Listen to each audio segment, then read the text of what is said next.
Hi, I'm Stephanie from Crosscut Sewing. Today I'm going to show you how to add a finger guard to your machine.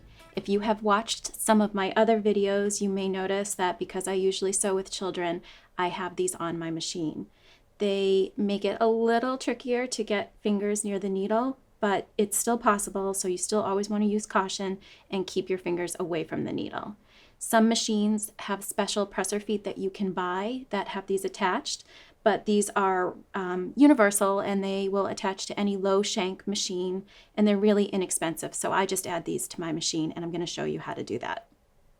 Right down here by your presser foot, there's a little screw, and your machine probably came with a screwdriver, but you can use any screwdriver that fits. And I have my presser foot down. It makes it easier to do this. And I'm just going to loosen this screw a little bit. And I don't want to take it all the way out, just enough so I can fit this on.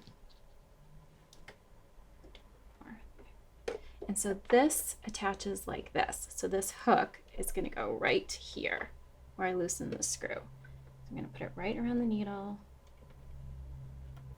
So I tighten this a little bit, but not all the way, because then I can kind of adjust it and see where I want it to block my fingers the most, and then I can tighten it all the way. And then you can see it will lift and lower with the presser foot, and it will provide a little bit of a barrier. When you thread the needle, it makes it a little trickier, so you can just push that out of the way. Thanks for watching, and happy sewing!